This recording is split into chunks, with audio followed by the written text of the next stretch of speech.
여러분 반갑습니다. 오늘 같이 보실 하나님의 말씀은 마태복음 6장 31절에서 34절입니다. 그러므로 염려하여 이르기를 무엇을 먹을까, 무엇을 마실까, 무엇을 입을까 하지 말라. 이는 다 이방인들이 구하는 것이라. 너희 하늘 아버지께서 이 모든 것이 너희에게 있어야 할 줄을 아시느니라. 그런즉 너희는 먼저 그의 나라와 그의 의를 구하라. 그리하면 이 모든 것을 너희에게 더하시리라. 그러므로 내일 일을 위하여 염려하지 말라. 내일 일은 내일이 염려할 것이요 한날의 괴로움은 그날로 족하니라. 아멘. 오늘을 살라라는 제목으로 하나님의 말씀 듣겠습니다. 오늘 말씀은 그러므로로 시작을 하는데요. 앞에서 하신 말씀의 결론으로서 주어진 말씀인 것을 금방 알 수 있습니다. 앞에서 주님 무슨 말씀을 하셨는가? 공중의 새를 보라, 들의 백합화를 보라 하시면서 얘네들도 하나님이 다 입히시고 먹이시는데 하물며 너희일까 보냐? 하늘 아버지께서 너희를 기르신다는 것이었습니다. 그래서 오늘 말씀에는 그러므로 너희는 하나님 아버지를 두고 무엇을 먹을까 입을까 염려하지 말라는 거죠.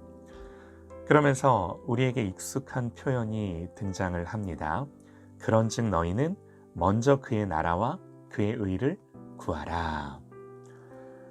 이 말씀은 보통 우리가 어떻게 이해를 하나요? 신앙의 책임과 의무를 요구할 때 이 구절을 많이 인용을 합니다. 그러나 이 말씀은 물론 그런 의미도 있겠지만 단지 우리의 신앙적 의무와 책임을 다하라는 정도가 아닙니다. 훨씬 넓어요. 한번 생각을 해보시죠. 우리는 보통 어떻게 사는가? 내일 일을 염려하며 삽니다. 내일에 대한 준비로서 오늘을 삽니다. 내일이 보장되어야 안정감을 느낍니다. 그래서 오늘을 제대로 살지 못하고 내일을 확보하기 위한 몸부림으로써 전전긍긍하며 오늘을 살아갈 때가 많은 거죠. 인간은 언제나 지금, 오늘만 삽니다. 그렇죠? 절대로 과거인 어제를 다시 살지 못하고요. 미래인 내일도 살지 못합니다. 그저 지금 나에게 주어진 오늘만 늘 살아갈 뿐이죠. 그런데 오늘을 뭐 하며 사는가? 지난 과거를 후회하거나 아니면 아직 오지 않은 미래를 걱정하면서 오늘을 사는 거예요.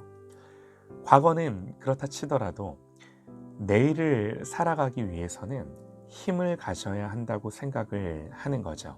그 힘이 뭐예요? 물질이 될 수도 있고 학벌, 스펙이 될 수도 있고 여러 가지 인간적인 방편들인 거죠. 미래를 보장받고 미래를 살기 위한 몸부림으로서의 오늘을 산다는 거예요. 우리 모두는요, 이렇게 삽니다. 그렇지 않나요? 이걸 위해 오늘 돈을 벌고, 이걸 위해 공부도 하고, 이걸 위해 일도 하고, 이 안정감과 보장을 확보하기 위한 오늘을 사는 거예요. 이것이 보편적이고 일반적인 우리의 삶의 양태입니다. 이걸 벗어나기란 참 쉽지가 않습니다. 미래를 살기 위한 자원을 확보해야 한다는 생각을 떨치기란 쉽지가 않은 거죠. 여러분 오해는 하지 마세요. 당연히 미래를 생각하며 오늘을 준비해야 합니다. 극단적인 예로 여러분 예수 믿는 사람은 보험이 필요 없나요? 저는 그렇게 생각하지 않습니다. 하나님은 세상의 제도를 통해서도 우리를 보호하시고 우리에게 역사하십니다. 국가와 정부가 존재하는 이유도 이런 거죠. 어떤 분들은 보험 들면 믿음이 없다고까지 말씀을 하시는데 이런 생각은 동의하기가 어렵죠. 그러나 그 반대로 아직 오지 않은 미래를 앞당겨서 그 미래를 살기 위한 자원 확보에 전쟁을 하는 것으로서의 오늘을 산다면 내일에 대한 염려를 벗어날 수가 없는 거예요. 오늘을, 지금 나에게 주어진 오늘을 제대로 살 수가 없는 거죠. 자, 주님은 지금 무슨 말씀을 하고자 하시는가? 미래를 염려하며 내가 준비한 미래에서 안정감을 누리려 하는 모든 시도들, 주님은 그보다 더 나은 의를 가지고 살아야 한다고 말씀을 하시는 거예요. 주님 말씀하세요.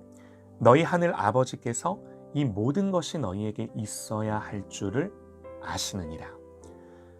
여러분, 이 말씀을 믿으십니까? 말씀 그대로 믿으십니까?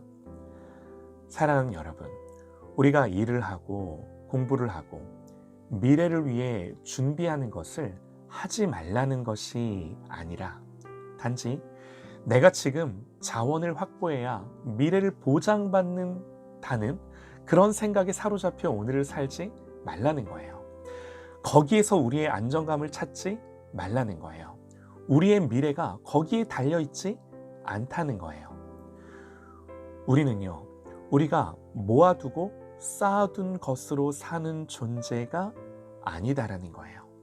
그러므로 미래를 위해 오늘을 모으고 쌓는 것으로서의 삶으로만 살지 말라고 말씀을 하시는 거예요. 그야말로 하나님 앞에서 지금 너에게 주어진 오늘을 살아가라는 겁니다. 미래는 하나님께 두고 내일은 하나님께 두고 너에게 주어진 지금 오늘을 하나님 앞에서 하나님을 신뢰하며 의존하며 거기서부터 오는 기쁨과 확신과 하나님을 향하여 살아가라고 말씀을 하시는 거예요. 여러분, 이게요, 그의 나라와 그의 의를 구하는 삶인 거예요. 이방인들은, 하나님 없는 이방인들은 그렇지 않을지 모르나 하나님을 아버지로 둔 내 백성, 하나님 백성은 이렇게 살 수 있는 거예요. 왜요? 너희 하늘 아버지께서 이 모든 것이 너희에게 있어야 할 줄을 아시느니라. 하나님이 아버지 되시기 때문에. 마태복음 15장을 보면 예수님 두로와 시돈 지방, 이방 땅에 가셨을 때였습니다. 많은 이방인들이 주님의 말씀을 듣기 위해 예수님께로 나왔어요. 예수님 이들을 보시면서 이런 말씀을 하세요. 예수께서 제자들을 불러 이르시되 내가 무리를 불쌍히 여기노라. 그들이 나와 함께 있은지 이미 사흘임에 먹을 것이 없도다. 길에서 기진할까 하여 굶겨 보내지 못하겠노라. 예수님 마을과 조금 떨어진 들판에서 말씀을 전하시는데 사람들이 예수님 주변으로 몰려들었어요. 그리고 벌써 사흘이 지났습니다. 말씀이 즐거운 거죠. 집에 갈 생각을 안 합니다. 그런데 이제 집으로 돌려보내려고 하니 먹을 게 없는 거죠. 이들이 가는 길에 쓰러져 기진할지도 모른다 예수님 생각을 하신 거예요. 여러분 보세요. 이걸 누가 아세요? 누가 이런 이들을 걱정해 주나요? 예수님 걱정해 주세요. 하나님이 염려해 주세요.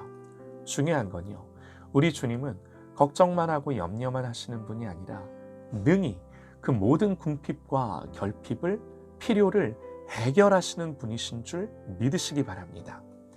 그래서 우리는 나의 일보다 먼저 하나님의 나라와 의를 구할 수 있는 줄 믿습니다. 주님 어떻게 이들을 먹이시나요? 제자들이 이르되 광야에 있어 우리가 어디서 이런 무리가 배부를 만큼 떡을 얻으리이까? 당연한 걱정이죠. 그런데 예수님 말씀하세요. 예수께서 이르시되 너희에게 떡이 몇 개나 있느냐? 이르되 7개와 작은 생선 2마리가 있나이다 하거늘.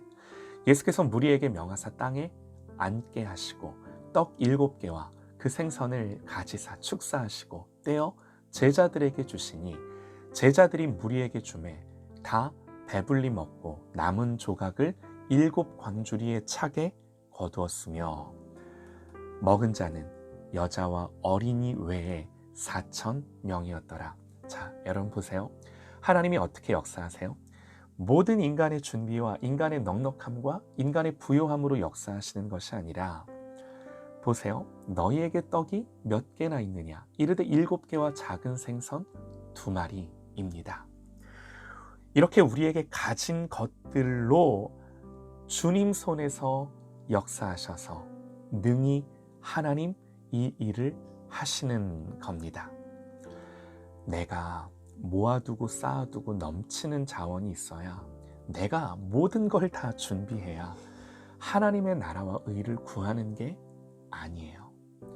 지금 오늘 여기서 하나님의 나라와 의를 구할 때, 내가 가진 것으로 그분을 바라보고 그분을 향할 때 하나님이 하나님 손에서 하시는 일들을 경험하게 되는 줄 믿습니다. 내가 안심할 수 있는 권력, 그 힘을 가져야 한다는 염려로만 오늘을 산다면 절대로 아버지가 계신 자녀로서의 삶을 살 수가 없어요. 아버지 계셔도 그저 고아처럼 사는 거예요. 사랑하는 여러분, 하나님 앞에서 지금 오늘을 사는 저와 여러분 되시기를 간절히 소망합니다. 미래는 하나님께 있는 거예요. 하나님 아버지가 신뢰하고 의존할 만한 분이심을 말로만, 머리로만이 아니라 우리의 모든 삶의 지향에서 나타내고 증명되기를 간절히 소망합니다. 그런즉 너희는 먼저 그의 나라와 그의 의를 구하라. 그리하면 이 모든 것을 너희에게 더하시리라. 아멘.